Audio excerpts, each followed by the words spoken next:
Secret Zagi, des premiers entraînements. Déjà, kosa la sélection. Kopona ba collaborateur nao, koluka kosa déjà sélection à Malam. À partir à Wana, dès le premier entraînement, Zagi problème mogo psychologique. C'est-à-dire que dès le premier entraînement, na ibsa ba joueur nanga kenga nazo kende Rwanda pour na gagner. Donc na tchaki déjà dimension wana que tous à la surprise. N'importe quel match, oyebake, ozakuna pour na gagner. Est-ce que Kopolana Cameroun et Kitsaki bah, vision en AT après deux victoires mais match à Cameroun au poli par rapport à l'objectif?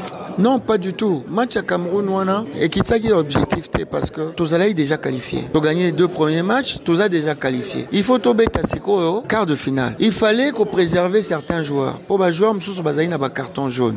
Donc ça allait être bête. Au bête ça va Louvumbu Bazaï déjà un carton. Il y faire de lance et attaque. Au bête ça a un match à Cameroun. Sur 8 cartons, au bête un match à Rwanda. Tout à l'heure, 6 joueurs beaux. Poli mais yango PCO et Mimi ko kenokutana na Rwanda pays organisateur quand même tobi kana ba compétition ko kutana pays organisateur ils a compliqué. Mais ngai nazai na nini wana te ngai Rwanda ou pas Rwanda ngai idée na ngai zai pour na gagner et puis pour na gagner ça me permettait pe na vendre ça va joueur nanga ba récupérer parce que compétition wana oyebi za compétition mo makasi ba équipe musu ba préparer compétition pour na ba premier match mingi za ba équipe amike ba musu ba jouer compétition au fur et à mesure au moins ba match na bango entre ba premier tour na ba match à Souka parce que au moni baroya la préparation d'abord malin mais c'était notre cas parce qu'on voulait aller au bout. Il faut que les joueurs na peut pas performant soit se qualifier garder peu les joueurs na au frais et puis la gestion et à groupe c'était très important que joueurs nous ça la concerner soit les joueurs aye wanaka poatika baninga au moni même dans l'entraînement au travail mais il pose aki na moi ba joueurs bazaki pena na niveau penate ou bazaki na sima ba mususu non ba joueurs nous bazaki na niveau qui fait que sur au PC on peut possibilité au beta.